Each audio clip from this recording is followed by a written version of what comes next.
അസ്സലാമു അലൈക്കും. അച്ചൂസ് ടൈമിൻ്റെ പുതിയൊരു വീഡിയോയിലേക്ക് എല്ലാവർക്കും സ്വാഗതം.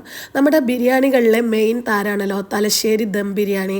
അപ്പോൾ വളരെ പെട്ടെന്ന് കുറഞ്ഞ ഇൻഗ്രീഡിയൻസ് വെച്ചിട്ട് നമുക്ക് തയ്യാറാക്കി എടുക്കാൻ പറ്റിയിട്ടുള്ള തലശ്ശേരി ചിക്കൻ ദം ബിരിയാണിയുടെ റെസിപ്പി ഒന്ന് കണ്ടാലോ. അപ്പോൾ പെട്ടെന്ന് വന്നോളൂ, എങ്ങനെയാണിത് തയ്യാറാക്കി എടുക്കുന്നതെന്ന് കാണാം. ഇതിനായിട്ട് നമ്മൾ ആദ്യം തന്നെ ദം ചെയ്യാനുള്ള ഉള്ളിയും അണ്ടിപ്പരിപ്പും മുന്തിരിയൊക്കെ ഒന്ന് പൊരിച്ചെടുക്കണം. അതിനായിട്ടൊരു പാൻ വെച്ച് ചൂടായതിന് ശേഷം അതിലേക്ക് വെളിച്ചെണ്ണ ഒഴിച്ചു കൊടുക്കുക. ഇനി ചൂടായ വെളിച്ചെണ്ണയിലോട്ട് കനം കുറച്ച് അരിഞ്ഞെടുത്തിട്ടുള്ള സവാള ചേർത്ത് കൊടുക്കുക. എന്നിട്ട് ഗോൾഡൻ ബ്രൗൺ കളറിൽ വറുത്തെടുക്കുന്നുണ്ട്. കണ്ടില്ല, ഈ ഒരു കളറാകുന്ന സമയത്ത് ഇതിൽ നിന്നും കോരി മാറ്റിയിട്ട് ആ ഒരു സെയിം ഓയിലിൽ തന്നെ അണ്ടിപ്പരിപ്പും മുന്തിരിയും ഒന്ന് വറുത്തെടുക്കുന്നുണ്ട്. നമ്മൾ ഈ ഒരു വെളിച്ചെണ്ണയിൽ തന്നെയാണ് ചിക്കൻ്റെ മസാലയും റെഡിയാക്കി എടുക്കുന്നത്. ബിരിയാണി ആണല്ലോ, ബിരിയാണിയൊക്കെ ഓയിലിൽ ഉണ്ടാക്കുന്നതിലും കൂടുതൽ ടേസ്റ്റ് ഉണ്ടാവുക വെളിച്ചെണ്ണയിൽ ചെയ്യുമ്പോഴായിരിക്കും. ഇനി ഈ ഒരു അണ്ടിപ്പരിപ്പും മുന്തിരിയും ഈ ഒരു കളറാകുന്ന സമയത്ത് ഒരു പ്ലേറ്റിലോട്ട് മാറ്റി കൊടുക്കുക. ഇനി ഈ ഒരു സെയിം എണ്ണയിലോട്ട് തന്നെ നമുക്ക് മസാലക്ക് ആവശ്യമായിട്ടുള്ള സവാള വഴറ്റിയെടുക്കണം. അതിനായിട്ട് 3 അത്യാവശ്യം വലുപ്പമുള്ള സവാള നീളത്തിൽ കട്ട് ചെയ്തെടുത്തിട്ടുണ്ട്. അത് ഇതിലോട്ട് ഇട്ട് കൊടുത്തിട്ട് ആവശ്യത്തിന് ഉപ്പും ചേർത്തിട്ട് നന്നായിട്ട് ഇതൊന്ന് വഴറ്റിയെടുക്കുക. സവാള നല്ലോണം വാടി വന്നിട്ടുണ്ട്. ഇനി ഇതിലോട്ട് ഇഞ്ചി, വെളുത്തുള്ളി, പച്ചമുളക് ഇവ ക്രഷ് ചെയ്തെടുത്തിട്ടുണ്ട്. അത് ഇതിലോട്ട് ചേർത്ത് കൊടുക്കുക. ഒരുപാടങ്ങ് പേസ്റ്റ് ആക്കേണ്ട ആവശ്യമൊന്നുമില്ല. പലരും പേസ്റ്റ് ആക്കിയിട്ട് ചേർക്കുന്ന കണ്ടിട്ടുണ്ട്. അതിലും കൂടുതൽ ടേസ്റ്റ് ഉണ്ടാവുക ഇതുപോലെ ക്രഷ് ചെയ്ത് ഇടുമ്പോഴായിരിക്കും. ഇനി ഇതെല്ലാം കൂടി ഒന്നുകൂടി മിക്സ് ചെയ്തതിന് ശേഷം അടച്ച് വെച്ചിട്ട് ഇത് നല്ലോണം ഒന്നുകൂടി ഒന്ന് വാട്ടിയെടുക്കുക. ഉള്ളി നല്ലോണം വാടി വരുമ്പോഴായിരിക്കും ആ ഒരു മസാലക്ക് നല്ല ടേസ്റ്റ് കിട്ടുക. കണ്ടില്ല, ഈ ഒരു പരിവാകുന്ന സമയത്ത് ഇനി ഇതിലോട്ട് നമുക്ക് മസാലപ്പൊടികൾ ചേർത്ത് കൊടുക്കണം. അതിനായിട്ട് ഇതിലോട്ട് കുറച്ച് ഗരം മസാല പൊടിയും കുരുമുളക് പൊടിയാണ് ചേർക്കുന്നത്. മറ്റ് പൊടികളൊന്നും തന്നെ നമ്മൾ ഈ ഒരു ബിരിയാണിയുടെ മസാലയിൽ ചേർക്കുന്നില്ല. ഈ ഒരു 2 പൊടികൾ വെച്ച് തന്നെ നമുക്ക് നല്ല കിടിലൻ ടേസ്റ്റിൽ ഈ ഒരു ബിരിയാണി തയ്യാറാക്കി എടുക്കാൻ പറ്റും.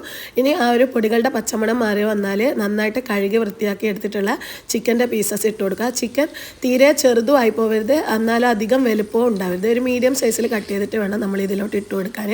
ഇനി ഇതെല്ലാം കൂടി മിക്സ് ചെയ്യുക. ആവശ്യത്തിനുള്ള ഉപ്പും ചേർത്ത് കൊടുക്കുക. ആ ഒരു ചിക്കനിൽ പിടിച്ച് നുള്ള ഉപ്പ് ഈ ഒരു സമയത്ത് ഇട്ട് കൊടുക്കുന്നുണ്ട്. ഇനി ഇത് അടച്ച് വെച്ചിട്ട് ആ ഒരു ചിക്കൻ ഒന്നങ്ങ് വേവിച്ചെടുക്കുക. പിന്നെ നമ്മൾ ചിക്കൻ പൊരിച്ചിട്ടൊക്കെ പല തരത്തിൽ ബിരിയാണി വെക്കാറുണ്ട്. എന്നാൽ ഒറിജിനലായിട്ടുള്ള തലശ്ശേരി ദം ബിരിയാണിയുടെ ചിക്കൻ ഇതുപോലെ അങ്ങനെ തന്നെ ഇട്ട് കൊടുക്കുകയാണ് ചെയ്യുക. ഇതാണ് പൊരിച്ചിട്ട് വെക്കുന്നതിലും കൂടുതൽ ടേസ്റ്റ് ഉണ്ടാവുക ഇങ്ങനെ തന്നെ ചിക്കൻ ഇട്ട് കൊടുക്കുമ്പോഴാണ്. ഇനി ഇതിലോട്ട് മീഡിയം സൈസിലുള്ള 2 തക്കാളി നീളത്തിൽ കട്ട് ചെയ്തെടുത്തിട്ടുണ്ട്, അതും ഇട്ട് കൊടുക്കുക. പിന്നെ നമ്മൾ നേരത്തെ ദം ചെയ്യാൻ വേണ്ടിയിട്ട് പൊരിച്ച് വെച്ചിട്ടുള്ള ആ ഒരു സവാള ഉണ്ടല്ലോ, അതിൽ നിന്നും ഒരു കൈപ്പിടിയിലോളം ഉള്ളി എടുക്കുന്നുണ്ട്. എന്നിട്ട് നല്ലോണം കയ്യിൽ വെച്ചിട്ട് തന്നെ ഒന്നങ്ങ് ക്രഷ് ചെയ്തിട്ട് അതും ഈ ഒരു മസാലയിലോട്ട് ചേർത്ത് കൊടുക്കുക. ഇതാണ് ഈ ഒരു മസാലയിലേക്കുള്ള ടേസ്റ്റ് കൂടുന്നൊരു സംഭവം. ആ ഒരു ഉള്ളി പൊരിച്ചത് ചേർത്ത് കൊടുക്കുമ്പോൾ കുറച്ച് കൂടുതൽ ടേസ്റ്റ് ഉണ്ടാവും നമ്മുടെ മസാലക്ക്. ഇനി ഇതെല്ലാം കൂടി നല്ലോണം മിക്സ് ചെയ്തിട്ട് ആ ഒരു തക്കാളിയൊക്കെ വാടി വരുന്നത് വരെ ഒന്നുകൂടി ഒന്ന് അടച്ച് വെച്ചിട്ട് വേവിച്ചെടുക്കുക.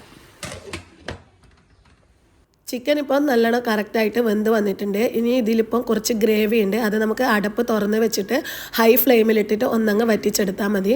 ഇനി ഇതിലോട്ട് ഒരു ചെറുനാരങ്ങയുടെ പകുതി നീര് ഒഴിച്ചു കൊടുക്കുന്നുണ്ട്. ഇതിപ്പം മുഴുവൻ ചെറുനാരങ്ങയുടെ നീരാണ്, അതിൽ നിന്നും പകുതി ഇതിലോട്ട് ഒഴിച്ചു കൊടുക്കുക. എന്നിട്ട് ബാക്കി പകുതി നമുക്ക് ദം ചെയ്യുന്നതിന് ആവശ്യമായിട്ട് മാറ്റി വെക്കണം. ഇനി ഈ ഒരു സമയത്ത് തന്നെ ഇതിലോട്ട് 1 ടേബിൾ സ്പൂൺ തൈര് കൂടി ചേർത്ത് കൊടുക്കുക. അതും കൂടി ചേർത്താൽ നല്ല ടേസ്റ്റ് ഉണ്ടാവും. എൻ്റെ കയ്യിൽ ഇപ്പോൾ തൈര് ഇല്ലാത്തതുകൊണ്ട് ഞാൻ ചേർക്കുന്നില്ല. ഇനി ലാസ്റ്റായിട്ട് മല്ലിയിലയും പുതിനയിലയും ഇട്ടിട്ട് ഒന്നങ്ങ് മിക്സ് ആക്കുന്നുണ്ട്. ഇനി ഇത് ഗ്രേവി ഒന്ന് വറ്റി വന്നാൽ സ്റ്റൗ ഓഫ് ചെയ്തിട്ട് അത് ചൂടാറാനായിട്ട് മാറ്റി വെക്കുന്നുണ്ട്.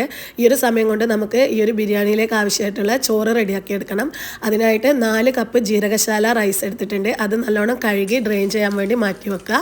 ആ ഒരു സമയം കൊണ്ട് ചുവട് കട്ടിയുള്ള അത്യാവശ്യം വലുപ്പമുള്ള പാത്രം എടുക്കുക. അതിലോട്ട് വെളിച്ചെണ്ണ ഒഴിച്ചു കൊടുക്കുന്നുണ്ട്. എന്നിട്ട് ഹോൾ സ്പൈസസും പിന്നെ ഒരു മീഡിയം സൈസിലുള്ള സവാള നീളത്തിൽ കനം കുറച്ച് അരിഞ്ഞിട്ട് അതും ഇട്ട് കൊടുത്തിട്ട് നല്ലോണം ഇതൊന്ന് വഴറ്റിയെടുക്കുക.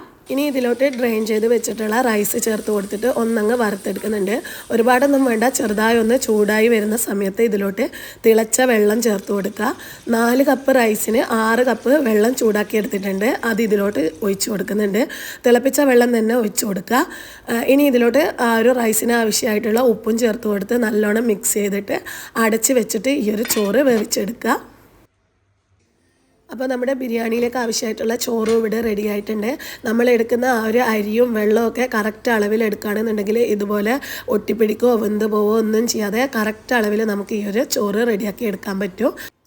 പിന്നെ നമ്മൾ നേരത്തെ മാറ്റി വെച്ചിട്ടുള്ള ആ ഒരു ചെറുനാരങ്ങയുടെ ബാക്കി വെള്ളം ഉണ്ടല്ലോ അതിലോട്ട് കുറച്ച് റോസ് വാട്ടർ ഒഴിച്ചു കൊടുത്തിട്ട് കുറച്ച് മഞ്ഞൾപ്പൊടിയും ചേർത്തിട്ട് ഒന്നങ്ങ് മിക്സാക്കി എടുക്കുന്നുണ്ട്.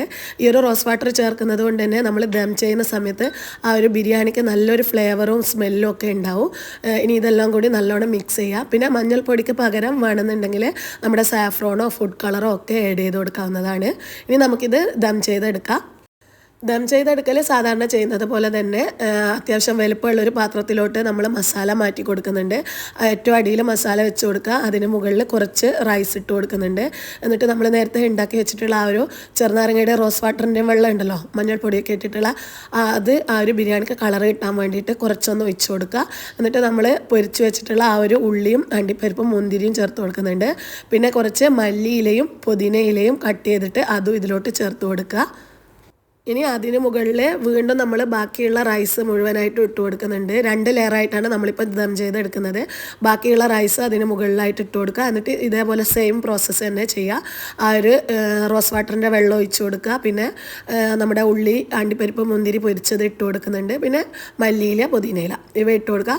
പിന്നെ മുകളിലായിട്ട് വേണമെന്നുണ്ടെങ്കിൽ നമുക്ക് ഗരം മസാലയുടെ പൊടിയും പിന്നെ പശുവിൻ്റെ നെയ്യ് ഉണ്ടല്ലോ ഗീ അതും ചേർത്ത് കൊടുക്കാവുന്നതാണ്. ഞാനിപ്പോൾ ഓൾറെഡി എല്ലാം മസാലയും ചോറും ഒക്കെ സാധാരണ വെളിച്ചെണ്ണയിലാണ് ചെയ്തത്. അതുകൊണ്ട് ഞാൻ എക്സ്ട്രാ പശു നെയ്യൊന്നും ചേർത്ത് കൊടുക്കുന്നില്ല.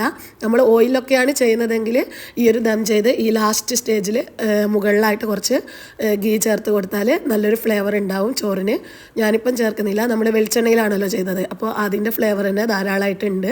ഇനി നമുക്കിത് അടച്ച് വെച്ചിട്ട് വെരി ലോ ഫ്ലെയിമിൽ ചുവട് കട്ടിയുള്ള ഏതെങ്കിലും ഒരു പാത്രം അടിയിൽ വെക്കുക. ദോശക്കല്ലോ അങ്ങനെ എന്തെങ്കിലും വെച്ച് കൊടുക്കുക. അതിന് മുകളിൽ ഇത് വെച്ചിട്ട് നമ്മൾ ഒരു 15-20 മിനിറ്റോളം ലോ ഫ്ലെയിമിൽ ദം ചെയ്തെടുക്കാം.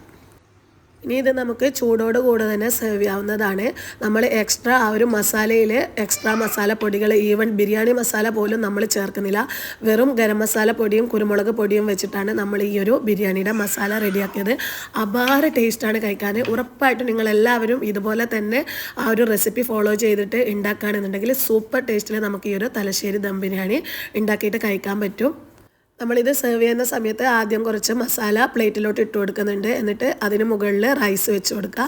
പിന്നെ സൈഡ് ഡിഷായിട്ട് കുറച്ച് പിക്കിളും പിന്നെ തേങ്ങയും മല്ലിയിലെ പുതിനയിലെ ഇട്ടിട്ടുള്ള ആ ഒരു ചമ്മന്തി ഉണ്ടല്ലോ അതും വെച്ച് കൊടുക്കുന്നുണ്ട്. ആ ഒരു ചമ്മന്തിയുടെ റെസിപ്പി ഞാൻ ഷോർട്ട് വീഡിയോ ആയിട്ട് ഇട്ടിട്ടുണ്ടായിരുന്നു. കാണാത്തവരുണ്ടെങ്കിൽ അതൊന്ന് കാണുക.